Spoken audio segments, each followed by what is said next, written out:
বৌমা কই দিরে গো? হালকে যে শুটকি আনলাম আমার বাড়ির থেকে ওগুন রইদ দিলাম, রইদ খাবাইয়া টামাইয়া রাখমু। যেন রইদ বেশি অন দিও, বালা করে জঞ্জনা করি শুকাইও।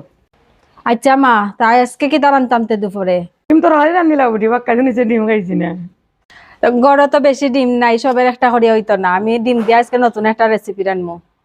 আচ্ছা, ডিম যখন কম বেটি তে সবাই ফুসে করিয়া তুমি রান্ধিলা। ডিমের রেসিপির লেগে আমি এখানে 1 কেজির মতো আলু দই আলু লইছি। এখন আমি আলুগুলা সিদ্ধ দিলাম।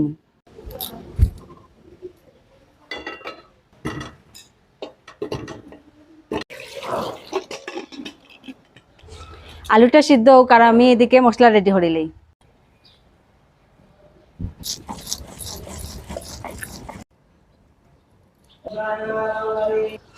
আমার পেঁয়াজ আদা রসুন জিরা পিসা শেষ, এখন রান্নাটা শুরু করিলাম।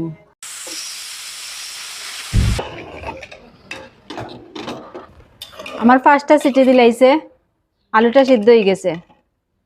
এখন আমি নামাইয়া চুলাইলাম। আলুগুলা চুলাইয়া নিলাইছে, এখন আমি এগুলারে ম্যাশ করিলাম।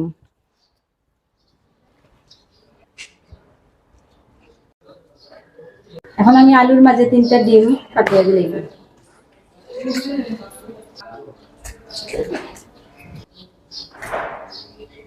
পরিমাণ মতো লবণ আর হলুদ দিলাম। বাইন্ডিং এর লেগে 1 চামচ ময়দা দিলাম। এখন আমি সবগুলারে সুন্দর করে মাখিলাম।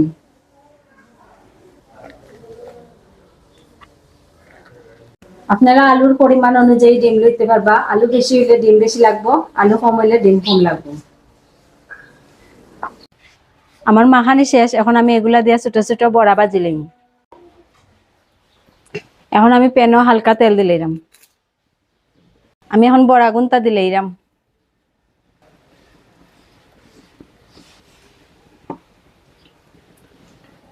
বড়াগুলা হালকা আছে ভাজা লাগবো।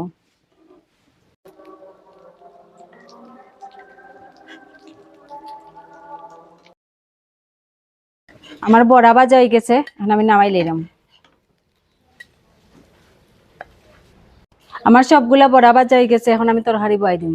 কড়াইয়ের মাঝে আমি তেল দিলাম, গরম মশলা আর তেজপাতা দিলাম, সামান্য পেঁয়াজ কুচি দিলাম। পেঁয়াজটা ভাজা হয়ে গেছে, এখন আমি পেঁয়াজ বাটাটা দিলাম। এখন আমি পরিমাণ মতো আদা রসুন জিরা বাটা দিলাম।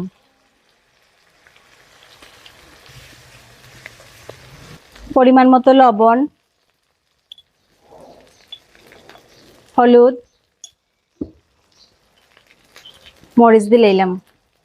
সামান্য একটু জল দিমু, মশলাটা ফুটতো না হলে। 2টা টমেটো কুচি দিলাম।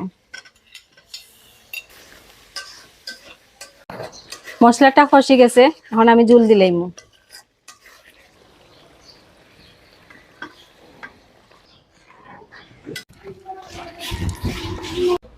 আমার তরকারি উতরানি উঠি গেছে, এখন আমি ডিমের বড়াগুলা দিয়া উতরানি উঠলেই নামাই লিমু, নাইলে বড়াগুলা ভাঙ্গি যাইব।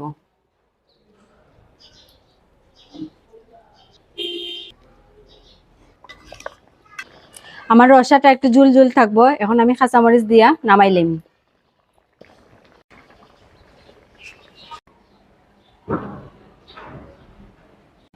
ওই দেখো আমার ডিম আর আলু দিয়া বড়া দিয়া রসা হয়ে গেছে। এটা আমি আমার বাবার বাড়ি আমার মার কাছ থেকে শিখছি। আপনারা এরকম ট্রাই করিয়া দেখবা, অসাধারণ লাগে খাইতে।